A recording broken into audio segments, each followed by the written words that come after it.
မင်္ဂလာပါကျွန်မနေရီပါ DVB ရုပ်မြင်သံကြားရဲ့နောက်ဆုံးရရှိထားတဲ့သတင်းတွေကိုစူးစီးတင်ဆက်ပေးမှာပါနိုင်ငံတော်တိုင်ပင်ခံပုဂ္ဂိုလ်ဒေါ်ဆန်းစုကြည်ရဲ့တပ်တော်ဆောက်တာဝန်ထမ်းဆောင်ခဲ့တဲ့ဒူရဲဦးချယ်ရီထက်ကိုပုံမှန်905ကကြီးနဲ့အမှုဖွင့်လိုက်တယ်လို့တပ်တွင်သတင်းအရင်းမြစ်တွေထံကသိရပါတယ်သူကိုစက်တင်ဘာ21ရက်ကနေအကျေကျုပ်ထားရှိရာကနေစစ်ဆေးမေးမြန်းဖို့ခေါ်ဆောင်သွားခဲ့ပြီးစက်တင်ဘာ23ရက်ကနေပြီးတော့အမှတ်1မြို့မှာရဲစခန်းမှာအမှုဖွင့်လိုက်တယ်လို့ဆိုပါတယ်တပ်တွင်သတင်းရင်းမြစ်တွေရဲ့ပြောဆိုချက်အရချယ်ရီထက်ကိုအမျိုးသားညီညွတ်ရေးအစိုးရဖွဲ့ကသူတွေနဲ့ဆက်သွယ်ရှိတယ်ဆိုတဲ့ဆွဆွဲချက်နဲ့ဖမ်းဆီးသွားတာလို့သိရပါတယ်နိုင်ငံတော်အာဏာကိုစစ်တပ်ကတရားမဝင်သိမ်းယူပြီးနောက်နိုင်ငံတော်တိုင်ပင်ခံပုဂ္ဂိုလ်ဒေါ်ဆန်းစုကြည်ရဲ့တပ်တော်ဆောင်ချယ်ရီထက်နဲ့ပတ်သက်ပြီးသတင်းမျိုးမျိုးထွက်ခဲ့တယ်လို့စစ်ကောင်စီလက်အောက်မှာဆက်လက်တာဝန်ထမ်းဆောင်နေတဲ့ဆိုတဲ့ကောလာဟာလာတွေလည်းထွက်ခဲ့ပါတယ်ချယ်ရီထက်ဖမ်းဆီးခံရကြောင်း NUG ကာကွယ်ရေးဝန်ကြီးဌာနနဲ့ပူးပေါင်းပြီးစီရီယန်ရဲချက်ဖွဲ့ဝင်တွေကိုစီရီယန်ကုတ်နံပါတ်ထုတ်ပေးတဲ့မြန်မာ Police Syrian Channel ကလည်းအတည်ပြုပြောဆိုထားပါတယ်ရှင်အဆိုတော်ဤတို့ကိုဖောက်ခွဲလုပ်ငန်းတွေနဲ့ဆက်ဆက်တဲ့ဆိုပြီးဖမ်းဆီးထားတဲ့အကြောင်းစက်တင်ဘာ26ရက်ဒီကနေ့ထုတ်စစ်ကောင်စီအားပေါ်သတင်းစာတွေမှာဆွဆွဲရေးသားထားပါတယ်။ဤတို့ဟာမေလတုန်းက TNL အဖွဲ့မှာဖောက်ခွဲရေးတင်တဲ့တက်မဲ့သူ၄ယောက်ကိုသူ့ကားနဲ့ပြည်ဦးလင်နောင်ချိုကတစ်စစ်မိုးကုတ်သွားကားလမ်းပေါ်ကပလောင်ရွာကိုပို့ဆောင်ပေးခဲ့ကြောင်းလည်းသတင်းစာမှာဖော်ပြထားပါတယ်။ပြီးတော့မေလထဲမှာပဲလွှတ်တော်အမတ်ကိုဖြိုးစရာတော်စီကတစ်စစ် signal ကနေစာရေးပေးပို့တယ်လို့လည်းဆိုပါတယ်။ဇာနီခေါ်စောဇာနီအောင်မေရီယန်အောင်မြင့်မြတ်ခေါ်ကပြတန့်စင်ခေါ်ကျွဲကြီးချက်ဝေရန်မင်းလင်ခေါ်ရိုးရိုးထားချက်နေရှုံးကိုခေါ် James Tyron နဲ့အောင်ရဲခေါ်ပိုးဦးတို့ကိုဖမ်းဖို့ကြံသေးတယ်လို့လည်းစစ်ကောင်စီရဲ့ပြန်ကြားရေးသတင်းစာမှာဖော်ပြထားပါတယ်စစ်ကောင်စီမီဒီယာတွေမှာရေးသားဖော်ပြချက်တွေမှန်ကန်မှုရှိမရှိ DVB ကတီးခြားအတည်ပြုနိုင်ခြင်းမရှိသလိုအဆိုတော်ဤတို့အပါဝင်ဖမ်းဆီးခံလူငယ်တွေအနေနဲ့လည်းဆွဆွဲချက်တွေနဲ့ပတ်သက်လို့ပြန်လည်တုံ့ပြန်ခြေပပြောဆိုခွင့်မရရှိပါဘူးရှင်အာနာသိမ့်မှုကိုမလိုလားတဲ့လူငယ်တွေဟာစက်တင်ဘာလ26ရက်တနင်္ဂနွေနေ့မှာရန်ကုန်မြို့မှာဆန္ဒပြနေကြပါတယ်။အာနာသိမ့်စစ်ကောင်စီရဲ့လုံခြုံရေးတွေတင်းကျပ်နေတဲ့ကြားကလမ်းလျှောက်ချီတက်ဆန္ဒပြခဲ့ကြတာပါ။အဲဒီဆန္ဒပြမှုမှာရွှေဝါရောင်စိတ်ဓာတ်ကိုကင်ဆွဲပြီးအဆုံးသတ်တိုက်ပွဲဝင်ကြဖို့ဆိုတဲ့စာတမ်းကိုကင်ဆွဲပြီးလူမှုညီညွတ်မှုအနစ်နာခံမှုတွေနဲ့တိုက်ပွဲကိုဆက်လက်ဖော်ဆောင်ဖို့ကျောင်းသားလူငယ်တွေကလှုံ့ဆော်ခဲ့ကြပါတယ်ရှင်။ဟုတ်ကဲ့ရေးခဲ့ပြီ။ဟဲ့စစ်တော်ရဲ့လူငယ်ပြီ။I am ready. We are follow. We are leading the battle. I am ready. I am ready. Hey, this is our leader. I am not that so. That's all that I'm ready. Hey, so that's all that I'm ready. I am not that so. That's all that I'm ready. Hey, so that's all that I'm ready. No, I'm ready.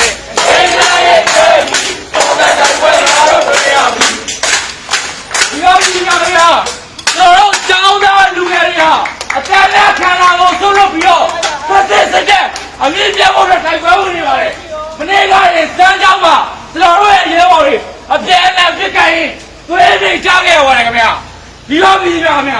they are not just any so. They are all to tell you in it. Where cause they would read, Sandy about it. He took us on it. No doubt I would read. We are be the man in it. They are not just any so. I want to and Java. These I wear. You do that. Nina can make it out of the body. You are with me now. ဒီတိုင်းပွဲကိုကျွန်တော်တို့လူတို့ရဲ့ညီညွတ်မှုကျွန်တော်တို့ရဲ့ညီညွတ်မှုနဲ့တိုက်ပါမယ်ကျွန်တော်ဒီကောင်းတွေကတနက်ရှိလို့ဒီကောင်းတွေဒီဘဝနေတာ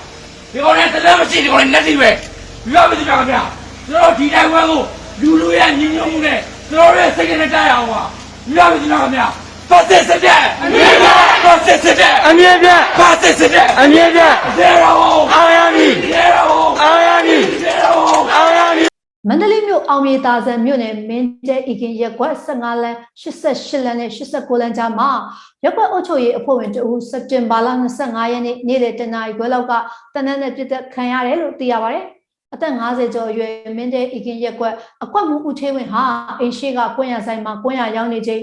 လေပင်ကြည်ဖန်ခဲ့ပြီးမန္တလေးစေယုံကြီးကိုပို့ဆောင်ထားတာကစိုးရင်ရတဲ့အခြေအနေဖြစ်တယ်လို့သိရပါတယ်။အကွက်မှုဦးသေးဝင်ကိုတနက်နဲ့ပြစ်ခတ်ခဲ့တာဟာသူတို့ဖွဲ့ဖြစ်တယ်လို့မန္တလေးပြည်သူ့ကာကွယ်ရေးတပ်ဖွဲ့ MDY PDF ကထုတ်ပြန်ထားပါတယ်။ပြီးခဲ့တဲ့စက်တင်ဘာလ23ရက်ကလည်းမန္တလေးမြို့54လမ်းနဲ့55လမ်းကြောင့် 115 F လန်ကကွက်စိတ်မှုဒလန်တက်ကိုနဲ့စက်တင်ဘာလ24ရက်ကပြည်ကြီးတကုံမြို့နယ်စာလုံးရက်ကွက်ပေါ်126 129ကြား55လမ်းပေါ်မှာရှိတဲ့တရင်ပေးဒလန်သိန်းထွန်းတို့လည်းတုတ်တင်ရှင်းလင်းခဲ့တယ်လို့ဆိုပါတယ်မန္တလေးတိုင်းမြင်းခြံမြို့စိုးလွန်တရာနီမှာဒီကနေ့စက်တင်ဘာလ26ရက်နေ့တနင်္ဂနွေနေ့မနက်ပိုင်းကဘုံတလုံးပောက်ကွဲပြီးစစ်ကောင်စီတပ်ဖွဲ့ဝင်3ယောက်သေဆုံးပြီး2ယောက်ဒဏ်ရာရရှိခဲ့တယ်လို့ဒေသခံတွေစီကသိရပါတယ်။ဒေသခံမျိုးသား1ယောက်ကမြို့ပတ်လှည့်လည်နေတဲ့စစ်သားတွေအနာရောက်မှပေါက်တာ3ယောက်သေပြီး2ယောက်ဒဏ်ရာရတယ်လို့သိရတယ်လို့ပြောပါတယ်။ဘုံပေါက်ကွဲမှုနဲ့ပတ်သက်လို့စစ်ကောင်စီတပ်ဖွဲ့ဝင်တွေသေဆုံးသူတွေနဲ့ဒဏ်ရာရရှိသူတွေရှိတယ်ဆိုတာကိုတိကျအတည်ပြုနိုင်ဖို့ DVB ကဆက်လက်စုံစမ်းနေပါတယ်ရှင်။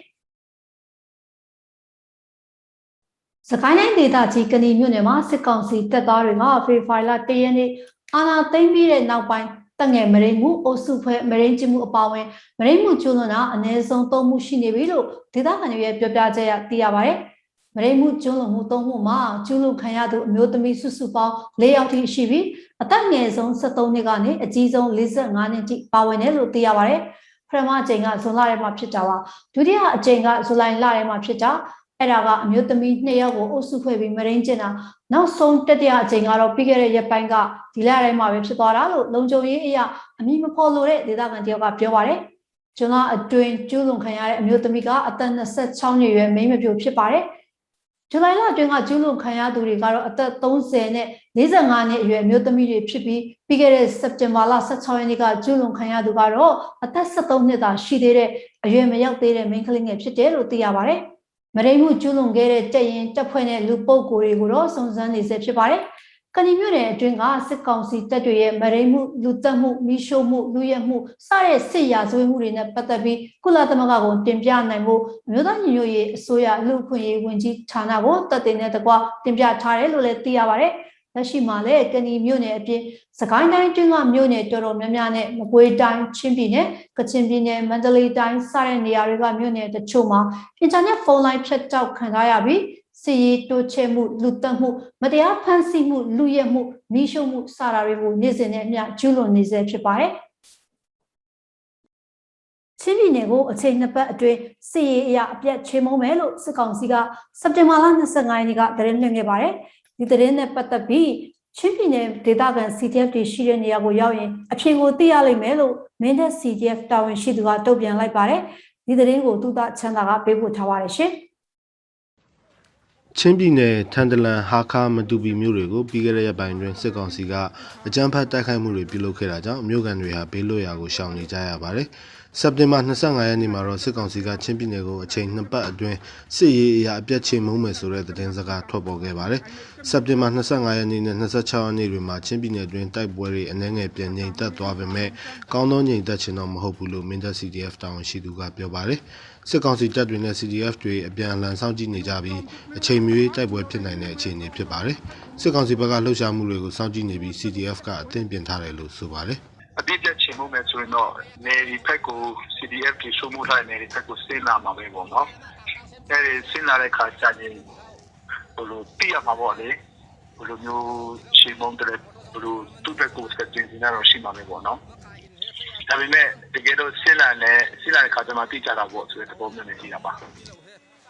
ါစက်တင်ဘာ18ရက်နေ့စစ်ကောင်စီရဲ့ကြားဖက်ပစ်ခတ်တိုက်ခိုက်မှုတွေကြောင့်စက်တင်ဘာ20ရက်နေ့မှာထန်တလန်မြို့ကန်တွေဟာမြို့လုံးကျွတ်ထွက်ပြေးတိမ်းရှောင်ခဲ့ရပါတယ်။ဟာခါမြို့ကိုလည်းစက်တင်ဘာ19ရက်နေ့ညမှာစစ်ကောင်စီကလက်နက်ကြီးတွေနဲ့ပစ်ခတ်အကြမ်းဖက်ခဲ့တာကြောင့်မြို့ကန်တချို့ဟာနေအိမ်ဆုံးခွာထွက်ပြေးနေရပါတယ်။စက်တင်ဘာ24ရက်နေ့မှာတော့မတူပီမြို့ကိုစစ်ကောင်စီကဝင်ရောက်အကြမ်းဖက်ခဲ့ပြီးပြည်သူတချို့ကိုဖမ်းဆီးတာတွေပြုလုပ်ခဲ့ပါတယ်။စစ်ကောင်စီကချင်းပြည်နယ်ဟာခါမြို့ကလွယ်ပြီးကျန်တဲ့ရှင်းမြို့နယ်စလုံးကိုအင်တာနက်တွေဖြတ်တောက်ထားပါတယ်။အင်တာနက်နဲ့ဖုန်းလိုင်းပြတ်တောက်မှုတွေကြောင့်ချင်းပြည်နယ်ထဲမှာဗန်စနစ်နဲ့ငွေလွှဲလုပ်ငန်းတွေအားလုံးရပ်ဆိုင်ကုန်ပြီးပြည်သူတွေငွေသားရဖို့လည်းအခက်အခဲရှိနေပါတယ်။ချင်းပြည်နယ်ကိုစစ်ရေးရ2ပတ်အတွင်းချေမှုန်းမယ်ဆိုတဲ့သတင်းစကားဟာစစ်ကောင်စီကချင်းလူမျိုးတွေအားလုံးကိုတပ်ဖြတ်မယ်လို့ချင်းချောက်တာဖြစ်တယ်လို့ချင်းပြည်နယ်ဒေသခံနိုင်ငံရေးသမားတယောက်ကပြောပါတယ်။ဒီတော့ရဲဆိုတဲ့သူတွေကနေတာပေါ့နော်စစ်တပ်ဖက်ကိုပူပြီး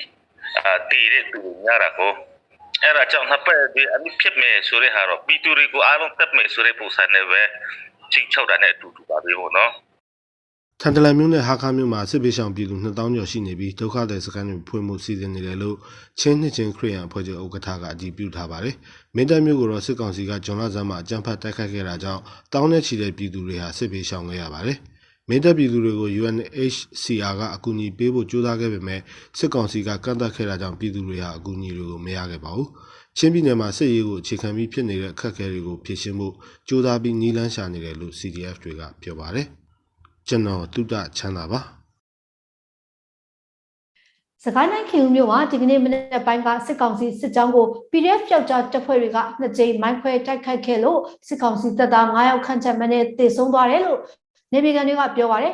ခင်ဦးမြို့ပေါ်ကနေကျွော်ရီဘက်ကိုဆင်းလာတဲ့စစ်ကောင်စီရဲ့စစ်ကြောင်းဟာမှန်တော့ကျွော်နာမှာနေပြည်တော် PDF ပျောက်ကြားတွေနဲ့ပထမဆုံးတိုက်ပွဲဖြစ်ပြီးပြန်လည်ဆုတ်ခွာသွားတယ်လို့ဆိုပါတယ်ဒါပေမဲ့မြကန်ကျွော်အရှိပတ်ရှိတန်လန်းကူမှာပျောက်ကြား PDF တပ်ဖွဲ့ကစောင့်ကြိုပြီးမိုင်းဆွဲပြီးတိုက်ခတ်ခဲ့တာကြောင့်ကားတစ်စီးမိုင်းထိခဲ့တယ်လို့လည်းပြောပါတယ်အဲ့ဒီစစ်ကောင်စီစစ်ကြောင်းဟာဆက်လက်ဆုတ်ခွာလာကြရာကန်တစ်ကျွော်အလုံးမှာနောက်တစ်ချိန်မိုင်းဆွဲတိုက်ခိုက်ခဲ့တာကြောင့်ဆိုင်ကယ်နဲ့ကားပေါ်ပါလာသူစစ်ကောင်စီတပ်သား9ယောက်ခန့်ချမနဲ့ကြာဆုံးတန်းရသွားခဲ့တယ်လို့လည်းဆိုပါတယ်ကြာဆုံးတန်းရသွားသူတွေကိုခေဦးကနေလာရောက်တဲ့ဆောင်ကြတဲ့ကားတွေကရွှေဘိုဘက်ကိုမောင်းသွားကြတယ်လို့နေပြည်တော်အစိုးရသိရပါတယ်ရှင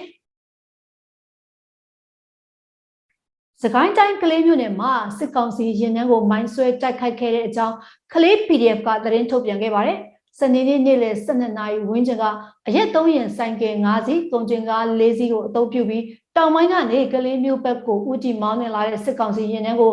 ချင်းဆိုင်ရွာအနီးရထားတန်လန်းကုန်းကျော်မှာမိုင်းဆွဲတိုက်ခိုက်ခဲ့တယ်လို့ဆိုပါတယ်။ဆိုင်ကယ်3စီးနဲ့ကားတစ်စီးထိမှန်ပျက်စီးခဲ့ပြီးဆိုင်ကယ်မောင်းနှင်လာတဲ့စစ်သား3ယောက်နဲ့ကုန်တင်ကားတစ်စီးပေါ်ကစစ်သား9ယောက်စုစုပေါင်း10ယောက်သေဆုံးသွားခဲ့တယ်လို့ဆိုပါတယ်။မိုင်းခွဲတိုက်ခိုက်ခံရပြီးနောက်စစ်ကောင်စီတပ်သားတွေဟာမိုင်းထိမှန်ထားတဲ့ရင်တွေကိုချန်ရစ်ပြီးကလေးမျိုးတွင်အမြန်ဆုတ်ခွာထွက်ပြေးသွားခဲ့ကြောင်းထုတ်ပြန်ချက်မှာဖော်ပြခဲ့ပါတယ်ရှင်။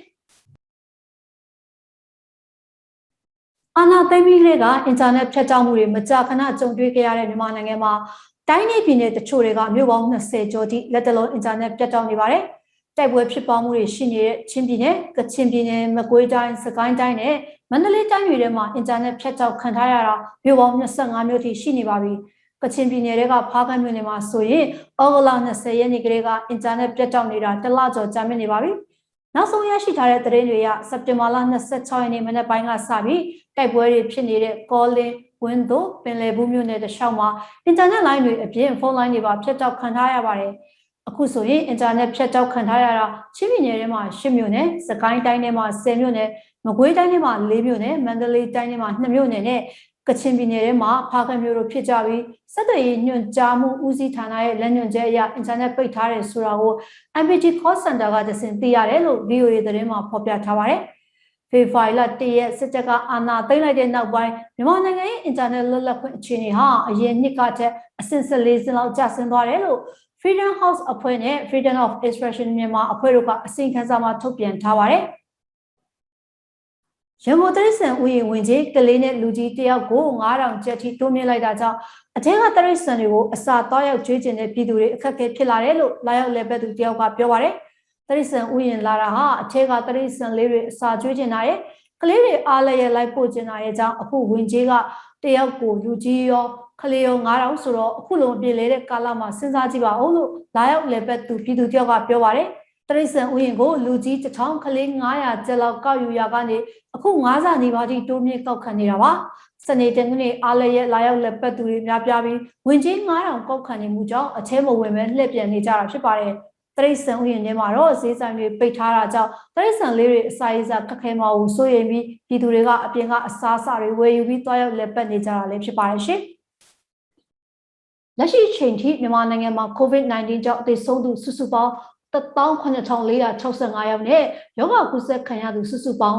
4,56,620ရှိနေပြီဖြစ်ပါတယ်။စက်တင်ဘာလ25ရက်နေ့ညပိုင်းထုတ်ပြန်ချက်အရမြန်မာနိုင်ငံမှာတရက်ချဲ COVID-19 အတည်ပြုလူနာသစ်1500ကျော်နဲ့52ယောက်ထပ်ပြီးသေဆုံးခဲ့တယ်လို့စစ်ကောင်စီရဲ့ကျန်းမာရေးဝန်ကြီးဌာနကဆိုပါတယ်။ဒီစစ်ဆေးမှုဟာအာဏာဖီဆန်ရေးလှုပ်ရှားမှုစီရီယံမှာပါဝင်နေကြတဲ့စေယုံတွေတက်ခွဲစမ်းသပ်ခွင့်တွေမပါဝင်ပဲစေအုပ်စုလက်အောက်ခံတမတော်စေယုံတွေအများစုမှာစမ်းသပ်စစ်ဆေးခဲ့တာမို့ယောဂကုသမှုရဲ့တိကျတဲ့ပမာဏအတိုင်းအဆကိုတော့မသိနိုင်သေးပါဘူး။ ဝန်ကြီးဌာနထုတ်ပြန်ချက်ထဲမှာတော့24နာရီအတွင်းတက်ခွဲနမူနာ18133ခုကိုစစ်ဆေးခဲ့ရမှာယောဂကုသမှုအသစ်1546ယောက်တွေ့ရှိခဲ့တာမို့ပိုးတွေ့နှုန်း8.53%ကျော်ရှိနေပါတယ်။ယောဂပြန်လည်ပြောက်ကင်းသက်သာလာလို့ဆေးရုံကဆင်းခွင့်ရသူအရေအတွက်ကတော့1941ယောက်ရှိနေတယ်လို့ဆိုပါတယ်။ AR တိုင်းငပုတော်မြို့နယ်ငရုတ်ကောင်းမြို့တဲဖြူကျွော်မှာစက်တင်ဘာလ25ရက်ညပိုင်းကအသက်14နှစ်အောက်လူငယ်တယောက်အပါအဝင်ရွာသား16ယောက်ကိုစစ်ကောင်စီကဖမ်းဆီးသွားပါတယ်။တဲဖြူကျွော်ကရွာသား16ယောက်ကို PDF တွေလို့ဆွဆွဲပြီးစစ်သား90ကျော်ကညပိုင်းရွာကိုပိတ်ဆို့စီးနှင်ကလက်နက်အင်အားအပြည့်နဲ့ဝင်ရောက်ဖမ်းဆီးခဲ့တာလို့ဒေသခံတွေကပြောပါတယ်။ရွာမှာအရင်တုန်းကအခုလိုဖမ်းခံရတာမျိုးမရှိပေမဲ့အခုတော့စစ်တပ်သတင်းပေးတွေကြောင့်ဝင်ရောက်ရှာဖွေခံရတာလို့ဆိုပါတယ်။ စက်တင်ဘာ9ရက်မှာအမျိုးသားညီညွတ်ရေးအစိုးရကအရေးပေါ်အခြေအနေကြေညာပြီးနောက်ပိုင်း AR တိုင်းကမြို့နယ်တိုင်းလိုအစင်းစစ်တာတွေနဲ့ပိတ်ဆို့ရှာဖွေတာတွေပုံမပြုလုပ်လာတာလည်းဖြစ်ပါတယ်ရှင်။ AR တိုင်းကျုံပြိုမြို့မှာရှိတဲ့မြို့နယ်အထွေထွေအုပ်ချုပ်ရေးရုံးနဲ့ရဲစခန်းသားမှာစက်တင်ဘာလ26ရက်မနက်10:00နာရီလောက်ကဘုံဖောက်ခွဲခဲ့တယ်လို့ကျုံပြိုစစ်အာဏာရှင်တိုက်ဖြတ်ရေးပြည်သူ့လှုပ်ရှားမှုအဖွဲ့ကအတည်ပြုထုတ်ပြန်ပါတယ်။ကျုံပြိုမြို့နယ်ရဲ့ရုံကြီးဝင်းအတွင်းကကော်မရှင်ရုံးရှိဝင်ပေါက်အနီးမြက်ခင်းမြေမှာဘုံပေါက်တာဖြစ်ပြီးမြို့နယ်တွေကစစ်ကောင်စီလက်ပါစုတွေကိုတတိပေးတဲ့အနေနဲ့ဖောက်ခွဲတာဖြစ်တယ်လို့ကျုံပြိုစစ်အာဏာရှင်တိုက်ဖြတ်ရေးအဖွဲ့ကထုတ်ပြန်ခဲ့ပါတယ်။ကျုံပြိုမြို့ကစစ်သားနဲ့ရဲတွေအနေနဲ့ CDM လုပ်ပြီးပြည်သူနဲ့ပူးပေါင်းဖို့နဲ့စစ်ကောင်စီလက်အောက်မှာပဲဆက်လက်တာဝန်ထမ်းဆောင်နေမယ်ဆိုရင်ကျုံပြိုစစ်အာဏာရှင်တိုက်ဖြတ်ရေးအဖွဲ့ကအမြင့်ပြတ်တုတ်တင်မယ်လို့လည်းထုတ်ပြန်ချက်မှာအသိပေးထားပါတယ်ရှင်။မကွေးတိုင်းမြိုင်မြို့နယ်တောင်ပိုင်းစုံမှာစက်တင်ဘာလ26ရက်နေ့မနက်ပိုင်းကအာဏာသိမ်းစစ်အုပ်စုပြုတ်ကျရေးဆန္ဒပြကြတဲ့မြင်ကွင်းဖြစ်ပါတယ်။မြိုင်မြို့နယ်တွင်ကကျေးရွာတွေဟာအခုလိုဆန္ဒပြပွဲတွေကြောင့်အာဏာသိမ်းစစ်တပ်ရဲ့ပြစ်မှတ်ဖြစ်နေပေမဲ့ရွာသားတွေကနောက်ဆုတ်မသွားပဲအခုလိုဆန္ဒပြနေကြတာပါ။စက်တင်ဘာလ15ရက်နေ့ကလည်းတက်အင်အား90လောက်ဟာမြိုင်မြို့နယ်တွေကစံပြရွာစာတင်ကျောင်းမှာနေရာယူတက်ဆွဲထားပြီးတော့ဖြတ်သွားတဲ့ပြည်သူတွေကိုတနက်တွေနဲ့ပြစ်ခတ်တာကြောင့်လူငယ်တယောက်ကြီးစံထိမှန်သေဆုံးခဲ့တယ်လို့ဒေသခံရွာသားတယောက်ကပြောပါတယ်စစ်ကောင်စီတပ်တွေဟာရွာတွေထဲဝင်ပြီးအိမ်တွေကိုဖျက်ဆီးကားနဲ့ဆိုင်ကယ်တွေကိုမီးရှို့ဖျက်ဆီးပစ္စည်းနဲ့ငွေကြေးတွေကိုလူယူတာတွေကိုလှုပ်ဆောင်နေပါတယ်ရှင်ကရင်ပြည်နယ်ဒီမော့ဆိုမြို့နယ်မှာစက်တင်ဘာ25ရက်နေ့ကတိုက်ပွဲပြင်းထန်ခဲ့ပြီးစစ်ကောင်စီလက်နက်ကင်10ရောက်ဝန်းကျင်ကြာဆုံးခဲ့တယ်လို့ကရင်အမျိုးသားကာကွယ်ရေးတပ် KNDF ဘက်ကပြောဆိုပါရယ်ချက်အောင်ကသတင်းပေးပို့ထားပါတယ်ရှင်ကရင်ပြည်နယ်ဒီမော့ဆိုမြို့နယ်ကုန်းသာကြီးရွာဘက်ကိုစစ်ကြောင်းထိုးလာတဲ့စစ်ကောင်စီတပ်တွေနဲ့ကရင်မျိုးသားကာကွယ်ရေးတပ် KNDF ကရင်တပ်မတော် KA ဒီမော့ဆိုပြည်ရဲ့ပူးပေါင်းအဖွဲ့တို့စက်တင်ဘာ25ရက်နေ့မနက်ပိုင်းကစတင်ပြီးတိုက်ပွဲတွေဖြစ်ပွားခဲ့တာပါစစ်ကောင်စီဘက်ကအင်အား200ကျော်နဲ့စစ်ကြောင်းထိုးလာတာဖြစ်ပြီးကြီးရွာတွေထဲဝင်ရောက်ကလူနေအိမ်တွေကိုပါမိရှို့ဖျက်ဆီးနေတာကြောင့်တိုက်ပွဲတွေစတင်ဖြစ်ပွားခဲ့တာလို့ KNDF ဘက်ကပြောဆိုပါတယ်တိုက်ပွဲကည9:00နာရီဝန်းကျင်ထိပြင်းထန်ခဲ့တာပါတိုက်ပွဲတွင်စစ်ကောင်စီလက်နက်ကိုင်10ဦးဝန်းကျင်သေဆုံးပြီး KNI ပူးပေါင်းတပ်ဖွဲ့ဘက်ကတအူးကြဆုံးခဲ့တယ်လို့ KNDF ပြောရေးဆိုခွင့်ရှိသူက DVB ကိုပြောပါတယ်အဓိကတော့စစ်ကောင်စီကရွာလေးဝင်လာပြီးတော့ရွာထဲဝင်လာပြီးတော့ခုနလူစုတွေရဲ့အိမ်တွေကိုမီးရှို့တယ်သူတို့ဖမ်းဆီးလုပ်တယ်အဲဒီတိုက်ပွဲဖြစ်တာပဲဆင်းတယ်မင်းရတိုက်ပွဲမှာတော့ဆရာဝန်ကျင်တော့ကျွန်တော်ဒီကုနာထားကျွန်တော်တက်တော့တယောက်ဆက်သွားတယ်ညဟုတ်စစ်ကောင်စီတပ်တွေဟာကြီးရွာတွေကိုဝင်ရောက်ဖျက်ဆီးတဲ့အပြင်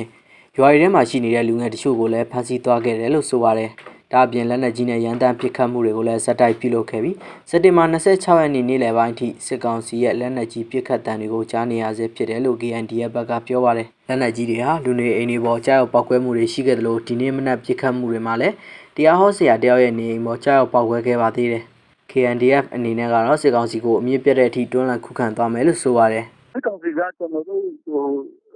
ပိုက်တော့မယ်ဆိုရင်ဒီလက်နက်ကြီးတွေကိုအပုံးကြီးကများတယ်ဗောလေကျွန်တော်တို့ဘက်ကလည်းလက်နက်ကြီးမရှိဘူး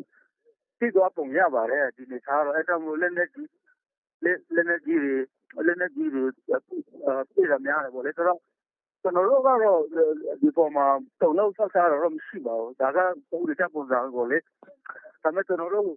ခုပါတဲ့ပုံမှာတော့ကျွန်တော်စံပတ်နေတာပဲကျွန်တော်သိနေတယ်ခင်ဗျဟုတ်အမျိုးသားညီညွတ်ရေးအစိုးရကတနိုင်ငံလုံးအတိုင်းအတာနဲ့အရေးပေါ်အခြေအနေသတ်မှတ်ပြီးခုခံတွန်းလှန်စစ်စတင်ကြောင်းကြေညာခဲ့ပြီးတဲ့နောက်မှာပဲတနိုင်ငံလုံးမှာစစ်ကောင်စီရဲ့လှုပ်ရှားမှုတွေကိုပုံမတွေ့ရှိလာရတာပါ KNI ပြည်နယ်မှာဆိုရင်လည်းစစ်ကောင်စီရဲ့ထိုးစစ်ဆင်မှုတွေကြောင့်တိုက်ပွဲတွေပြင်းထန်နေပါတယ် ကျွန်တော်ထပ်အောင်ပါ စကိုင်းတိုင်းရင်းမာပင်မြို့နယ်ကန်စုကျွော်ကိုစက်တင်ဘာ26ရက်မနေ့ပိုင်းကစစ်ကောင်စီတပ်ဖွဲ့ဝင်တွေရောက်လာပြီးနေအိမ်တွေကိုဖျက်ဆီးကအိမ်တလုံးကိုလည်းမီးရှို့ဖျက်ဆီးသွားတယ်လို့သိရပါတယ်။ဗန်ဘွေကျွော်ညီမှာတက်ဆွဲထားတဲ့စစ်ကောင်စီတပ်ဖွဲ့ဟာကန်စုကျွော်ကိုဒီကနေ့စက်တင်ဘာလ26ရက်မနေ့ပိုင်းကဝင်ရောက်ခဲ့ပြီးဗန်ဘွေကျွော်နဲ့ကန်စုကျွော်ကြားမှာရှိတဲ့တောနေအိမ်နဲ့အိမ်ထဲရှိဆိုင်ကယ်ကိုပါမီးရှို့သွားခဲ့တယ်လို့ကန်စုကျွော်အတွင်းကနေအိမ်တလုံးကိုလည်းမှွေနှောက်ဖျက်ဆီးသွားတယ်လို့ဒေသခံတယောက်ကပြောပါတယ်။မိရှုခံလာရတဲ့နေအိမ်ပိုင်ရှင်ဟာဦးချစ်ကြည်ဆိုသူဖြစ်ပြီးမှွေနောက်ဖြက်စီးခံလာရတဲ့အိမ်ပိုင်ရှင်ကတော့ဦးဟိန်းစော်ရဲ့နေအိမ်ဖြစ်ပါတယ်။ကန်စုကျွော်ကိုဝင်ရောက်စဉ်ကစစ်ကောင်စီတပ်ဖွဲ့ရဲ့ဖမ်းဆီးခြင်းခံရသူ၄ယောက်ဝန်းကျင်ခန့်ရှိပြီးအသက်ကြီးပိုင်းတစ်ယောက်ကိုတော့ပြန်ပြီးလွှတ်ပေးလိုက်တယ်။ကျန်တဲ့သူတွေလွှတ်ပေးတာမျိုးရှိမရှိကိုတော့မသိရသေးဘူးလို့ဒေသခံတွေကပြောပါတယ်ရှင်။စကိုင်းတိုင်းရင်းမာပင်မြို့နယ်ရင်းမောင်တိုင်းကျွော်မှာစစ်ကောင်စီတပ်ကဒေသခံပြည်သူ14ယောက်ကိုဖမ်းဆီးခဲ့ပြီး1ယောက်ကိုညှဉ်းပန်းနှိပ်စက်တာတနက်နဲ့ပစ်တက်လိုက်တယ်လို့ဒေသခံတွေကပြောပါတယ်စစ်ကောင်စီတပ်ဖွဲ့အင်အား80လောက်ဟာစက်တင်ဘာလ24ရက်နေ့ညနေပိုင်းကရင်းမောင်တိုင်းကျွော်ကိုစတင်ဝင်ရောက်ခဲ့ပြီးဒေသခံပြည်သူအမျိုးသမီး9ယောက်နဲ့အမျိုးသား9ယောက်စုစုပေါင်း14ယောက်တို့ကိုဖမ်းဆီးခဲ့တာလို့ဒေသခံတယောက်ကပြောပါတယ်စစ်ကောင်စီတပ်ကနှိပ်စက်ပစ်ခတ်တာကြောင့်အသက်40ဝန်းကျင်အရွယ်အမျိုးသားတယောက်သေဆုံးသွားခဲ့ကကြံသူတွေကိုတော့မေးမြန်းရိုက်ဖို့စစ်ဆေးပြီးပြန်လွှတ်ပေးခဲ့တယ်လို့ဒေသခံတယောက်ကပြောပါတယ်သေဆုံးသွားသူဟာကိုမြင့်တန်းဦးဆိုသူဖြစ်ပြီးအရိုက်ခံထားရသူတွေကလည်းတန်ရာပြင်းထန်သူတချို့ရှိတယ်လို့အသက်အန္တရာယ်စိုးရိမ်ရတဲ့အနေအထားရှိနေတယ်လို့သိရပါတယ်ဒါပြင်စစ်ကောင်စီတပ်တွေဟာကြေးရတဲ့နေအိမ်တွေနဲ့ဈေးဆိုင်တစ်ဆိုင်ကိုဝင်ရောက်ဖျက်ဆီးမှွေနှောက်ခဲ့ပြီးပစ္စည်းတွေယူဆောင်သွားတာအပြင်ဖုန်းပေ6သိန်းကျပ်လောက်နဲ့ငွေကျပ်9သိန်းကိုလည်းယူဆောင်သွားကြတယ်လို့ဆိုရတယ်။အဲ့ဒီတပ်ဟာပလဲမြို့နယ်ဘက်ကကြေးရတွေကိုမှွေနှောက်ဖျက်ဆီးခဲ့တဲ့တပ်လည်းဖြစ်တယ်လို့ပြောပါတယ်ရှင်။ကရင်ပြည်နယ်ကော့ကရိတ်ခရိုင်တွင်းကမြို့နှမျိုးဖြစ်ကြတဲ့ကြာရင်စိတ်ကြီးနဲ့ဖျားသုံးစုမြို့တို့မှာစက်တင်ဘာလ25ရက်ည9နာရီလောက်ကဘုံပေါက်ကွဲမှုတွေဖြစ်ပွားခဲ့တယ်လို့မြို့ကန်တွေစီကသိရပါတယ်။ကျန်စိတ်ကြီးမြို့နယ်ရဲတပ်ဖွဲ့မှုရုံအနောက်ဘက်နဲ့မြို့ပေါ်ရက်ကွက်တစ်ခုမှာဘုံစက်တိုက်ပောက်ကွဲခဲ့ရမှာထိခိုက်ဒဏ်ရာရရှိသူမရှိဘူးလို့ပြောပါတယ်ဖျားသုံးစုမြို့အထွေထွေအုပ်ချုပ်ရေးဦးစီးဌာနရုံးဒီမှာလည်းဘုံပေါက်ကွဲမှုဖြစ်ပွားခဲ့ရမှာလုံခြုံရေးရဲတပ်ဖွဲ့ဝင်တယောက်ထိခိုက်ဒဏ်ရာရရှိသွားတယ်လို့မြို့ကန်တွေကပြောပါတယ်ပောက်ကွဲမှုဖြစ်ပွားပြီးနောက်ပိုင်းမြို့နယ်2မြို့နယ်လုံးကိုလုံခြုံရေးတင်းကျပ်ထားတယ်လို့လမ်းတော်လမ်းလာတွေကိုစောင့်ကြည့်စစ်ဆေးမှုတွေပြုလုပ်နေတယ်လို့ဆိုပါတယ်ပောက်ကွဲမှုဖြစ်ပွားရဒေသတွေဟာ KNU တပ်မဟာ6ဒုပလာခရိုင်ထိန်းချုပ်နယ်မြေဖြစ်ပြီးစစ်ကောင်စီရဲ့တပ်တွေနယ်မြေတိုးချဲ့သွားလာလှုပ်ရှားနေတဲ့အတွက်နေ့စဉ်ဒီပါတိုက်ပွဲဖြစ်ပွားနေတယ်လို့နှစ်ဖက်စစ်ရေးတင်းမာမှုတွေရှိနေပါတယ်ကချင်ပြည်နယ်ဖားကန့်မြို့နယ်လဝါကျွော်မှာစက်တင်ဘာ25ရက်နေ့က KIA နဲ့စစ်ကောင်စီတပ်တွေနှစ်ဖက်တိုက်ပွဲဖြစ်ပွားခဲ့ပြီးနောက်ဒေသခံတွေထွက်ပြေးတင်းရှောင်နေရပါတယ်စစ်ကောင်စီစစ်ကြောင်းခွန်ဆိုင်ရန်ကျွော်ကိုရောက်ရှိလာချိန်လက်နက်ကြီးတွေကြားရောက်လာတဲ့အတွက်ဒေသခံတွေဟာလဝါကျွော်မှာရှိတဲ့ဖျားကျောင်းတွေနဲ့နီးစပ်ရာဆွေမျိုးအိမ်တွေမှာစစ်ဘေးရှောင်နေကြရတာပါခွန်ဆိုင်ရန်ကျွော်ကပြည်သူတွေဟာရောင်လုံးချစ်နီးပါထွက်ပြေးတင်းရှောင်နေကြရပြီးတက်ကြီးရွယ်အိုမင်းမစွမ်းရှိသူတွေပဲရွာမှာကျင်းနေတယ်လို့ရွာသားတယောက်ကပြောပါတယ်ဘုံကွဲမှုတွေနဲ့ပတ်သက်လို့စစ်ကောင်စီကသတင်းလေးလေးထုတ်ပြန်ပြီးမသက်ဆိုင်တဲ့ပြည်သူတွေကိုဖမ်းဆီးကခံဝင်အတင်းထိုးခိုင်းခဲ့တယ်လို့ဒဝယ်ပြည်သူ့ကာကွယ်ရေးအဖွဲ့ကပြောပါတယ်စက်တင်ဘာ21ရက်မနေ့ကတနင်္သာရီတိုင်းဒဝယ်မြို့အနောက်ဘက်ကလောင်းလုံမြို့နယ်တောက်ကြပြင်းရွာစင်မင်းရက်ကွက်အုပ်ချုပ်မှုအိမ်ဘေးမှာမိုင်းပေါက်ပြီးလူသေဆုံးမှုဖြစ်ခဲ့တဲ့ဖြစ်စဉ်ဟာ PDF တွေရဲ့လက်ချက်ဖြစ်တယ်လို့စစ်ကောင်စီအာဘော်သတင်းစာတွေမှာဆွဆွဲဖော်ပြထားတာပါအမှန်တကယ်ကတော့တောက်ကြပြင်းရွာကစစ်ကောင်စီလက်အောက်ခံအုပ်ချုပ်ရေးမှုဘေးမှာပေါက်ကွဲခဲ့တဲ့မိုင်းဟာအဲ့ဒီအုပ်ချုပ်ရေးမှုကိုယ်တိုင်အိမ်ချန်ဇီယိုဘေးမှာထောင်ထားတဲ့မိုင်းဖြစ်တယ်လို့ဒဝယ်ပြည်သူ့ကာကွယ်ရေးအဖွဲ့ကဆိုပါတယ်အဲ့ဒီထောင်ထားတဲ့မိုင်းကိုအုပ်ချုပ်ရေးမှုရဲ့ဇနီးနဲ့တူမဖြစ်သူတို့ကမသိပဲနေမိတာကြောင့်အသက်73နှစ်အရွယ်တူမဖြစ်သူကနေရာမှာတင်သေဆုံးပြီးဇနီးဖြစ်သူကတော့ပြင်းထန်ဒဏ်ရာရရှိကစိတ်ကူးသားမှုခံယူနေပါတယ်အဲ့ဒီမိုင်းဟာတောက်ကြပြင်းရွာနဲ့တမိုင်ခန့်ကွာဝေးတဲ့ခမရ104တက်ရင်ကနေယူလာတဲ့မိုင်းဖြစ်ပြီးပောက်ကွဲမှုဖြစ်ပြီးနောက်ပိုင်းမှာတလန်းနဲ့အတူနေတဲ့သူတချို့ကိုလည်းဖမ်းဆီးပြီး PDF အဖွဲ့ကလှုပ်ဆောင်ခဲ့တာဖြစ်ကြောင်းခံဝင်အတင်းထိုးခိုင်းခဲ့တယ်လို့ဒဝယ်ပြည်သူ့ကာကွယ်ရေးအဖွဲ့ကပြောပါတယ်ရန်ကုန်မြို့မှာရှိတဲ့နိုင်ငံခြားတန်ယုံတချို့အနေနဲ့သတင်းထုတ်ပြန်ခြင်းမပြုမိသတင်းအချက်အလက်တွေကိုဂရုပြုစစ်ဆေးကြဖို့နဲ့မြန်မာနိုင်ငံအစိုးရကနေတရားဝင်ထုတ်ပြန်ထားတဲ့သတင်းအချက်အလက်တွေကိုအလေးထားဖော်ပြသွားကြဖို့စစ်ကောင်စီရဲ့နိုင်ငံခြားရေးဌာနကစက်တင်ဘာလ25ရက်မှာထုတ်ပြန်တိုက်တွန်းလိုက်ပါတယ် တန်ယုံတချို့ဟာမြန်မာနိုင်ငံမြို့နယ်တချို့မှာအင်တာနက်ဖြတ်တောက်မှုတွေဖြစ်ပေါ်နေတာကိုစိုးရိမ်ပူပန်ကြောင်းမကန်မရေရတဲ့အချက်လက်တွေပေါ်အခြေခံပြီးထုတ်လွှင့်တဲ့လူမှုကွန်ရက်စာမျက်နှာမှာရှိတဲ့သတင်းတွေကိုကိုးကားထုတ်ပြန်နေတာတွေ့ရတယ်လို့စစ်ကောင်စီကဆိုပါတယ်အင်တာနက်ဖြတ်တောက်မှုဟာဆက်သွယ်ရေးတာဝါတိုင်းတွေဖျက်ဆီးခံရလို့ဖြစ်တယ်လို့လည်းစစ်ကောင်စီနိုင်ငံသားရေးဌာနတို့ပြန်ချက်မှာဖော်ပြပါတယ်